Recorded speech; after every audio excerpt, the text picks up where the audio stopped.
इधर पूर्व मंत्री और बीजेपी के विधायक अजय चंद्राकर दुर्ग में अजब ही रंग में नजर आए। बीजेपी के कार्यक्रम में मंच पर वो हेलमेट लगाकर भाषण दिए। इसे दुर्ग में हुई पत्थरबाजी का प्रतीकात्मक विरोध बताया गया। पूर्व मंत्री ने इस मौके पर कानून व्यवस्था को लेकर निशाना साधा और कहा कि जब एक विधायक और पूर्व मंत्री पर सरेआम पत्थरबाजी हो सकती है तो आम जनता का हाल क्या होगा, इसका अंदाजा लगाया जा सकता है। उन्होंने कहा कि दुर्ग जिले में सभी पुलिसकर्मियों को वीआईपी की सुरक्षा में लगा दिया गया, जबकि आम जनता की सुरक्षा भगवान भरोसे छोड़ दी गई है। आज मैंने हेलमेट पहन के कल की पत्थरबाजी का एक प्रतीकात्मक विरोध दर्ज किया और सीएम को बताया और एचएम को, गृह मंत्री जी को, कि जितनी पुलिस बनी है छत्तीसगढ़ में, दुर्ग जिला में कम से कम जनता के लिए पुलिस बनाए। अभी वर्तमान पुलिस है वो वीआईपी ड्यूटी से ही फुर्सत नहीं है उसको।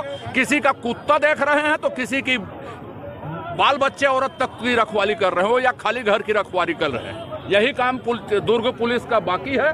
इसलिए जनता के लिए एक अलग पुलिस बल की स्थापना होनी चाहिए। जब मेरे जैसे आदमी के ऊपर, एक निर्वाचित विधायक पूर्व मंत्री के ऊपर पत्थर चल सकता है तो आम जनता की स्थिति, अपराधियों का मनोबल यहाँ कैसे होगा, उसकी कल्पना आप सब कर सकते हैं।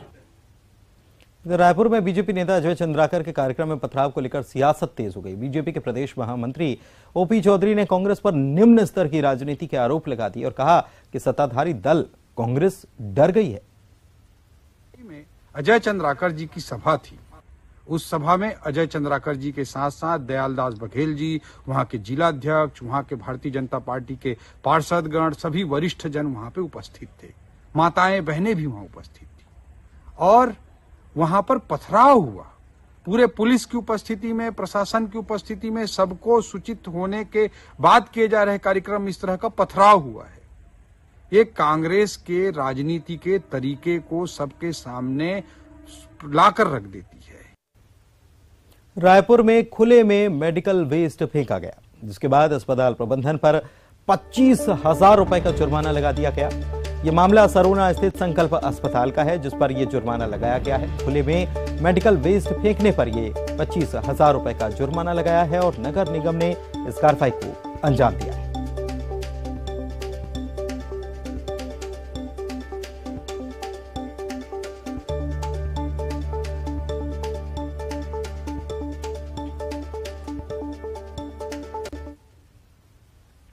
छत्तीसगढ़ के बीजापुर में पुलिस को एक बड़ी कामयाबी मिली। पुलिस और नक्सलियों के बीच हुई मुठभेड़ में एक नक्सली को ढेर कर दिया गया। भैरमगढ़ ब्लॉक के तिमेनार और पोरोवाड़ा के जंगल में तलाशी के दौरान पुलिस पर नक्सलियों ने हमला कर दिया था, जिसके बाद पुलिस की जवाबी कार्रवाई में एक नक्सली ढेर हो गया। पुलिस को घटनास्थल से एक पिस्टल, जिंदा कारतूस समेत अन्य माओवादी साहित्य भी बरामद हुआ है।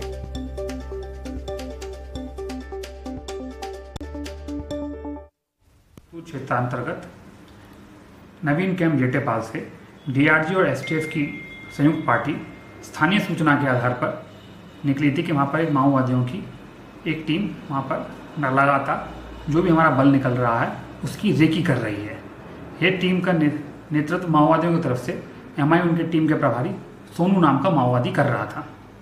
जब हमारी टीम वहाँ पर गई तो पुलिस नक्सली मुठभेड़ हुई, उसमें हमने एक माओवादी का शव बरामद किया है।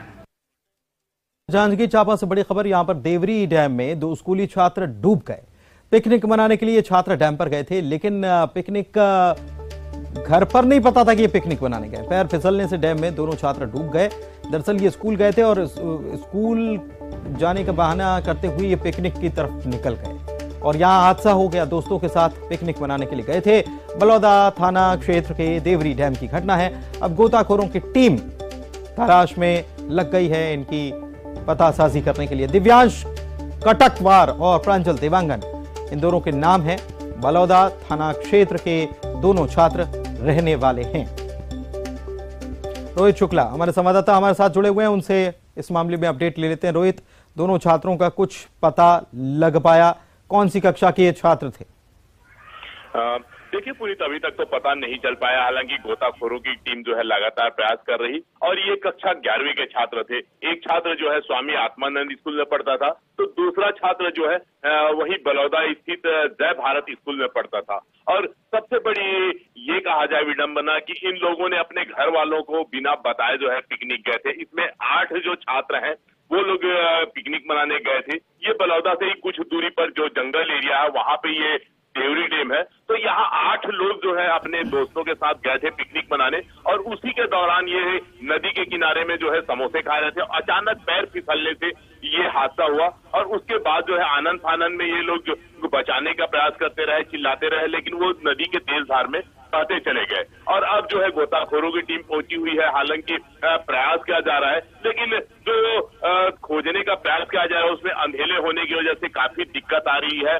जो एसडीआरएफ की टीम है उन्हें भी संपर्क किया गया है और संभवतः वो भी रात तक पहुंच जाए और सुबह ही जो है एक भरसक प्रयास किया जा सकता है, क्योंकि अंधेरा होने की वजह से और डैम काफी बड़ा है। और ये मैं बता दूं पुनीत की ये दुर्घटना जन्य क्षेत्र है, ये पहला हादसा यहाँ नहीं है।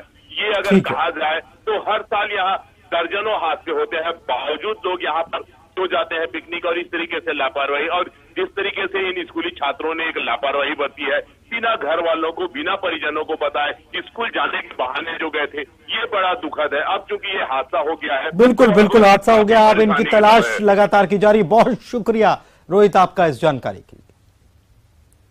बढ़ते आगे, रायपुर में पुलिस ने प्रोफेसर को गिरफ्तार किया है। प्रीतम लाल चौधरी को पुलिस ने गिरफ्तार किया है। डीन को मारने की दरअसल धमकी दी थी। तेलीबांधा पुलिस ने इस कार्रवाई को अंजाम दिया है।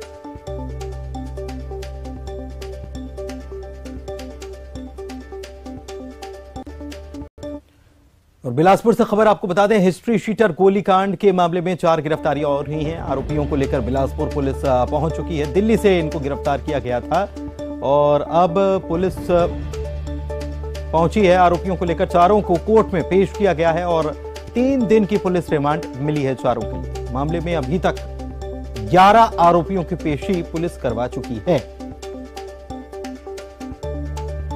विनोद हमारे संवाददाता फोन लाइन पर जुड़े हुए हैं, उनसे बात करते हैं। विनोद, ये 4 जो आरोपी जिनको गिरफ्तार करके लाया गया है, ये इस पूरे हत्याकांड में इनकी भूमिका क्या थी? ये कौन लोग हैं?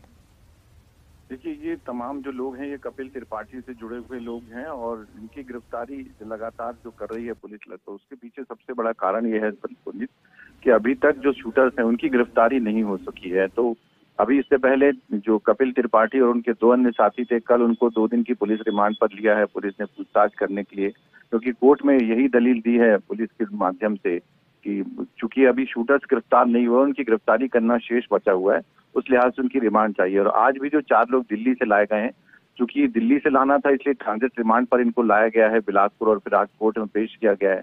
3 दिन की इनकी भी रिमांड ली गई है और पुलिस इनसे यही पूछताछ करना चाहती है कि जो शूटर्स थे, क्योंकि यहाँ पर पहले 2 शूटर्स आए थे, उसके बाद 3 शूटर्स आए थे हत्याकांड को अंजाम देने के लिए, उनके लिंक कहाँ पर हैं, वो कहाँ पर हैं, उस लिहाज से जानकारी लेने के लिए पुलिस इनको काफी अहम मान रही है। जी पुलिस, बहुत शुक्रिया आपका।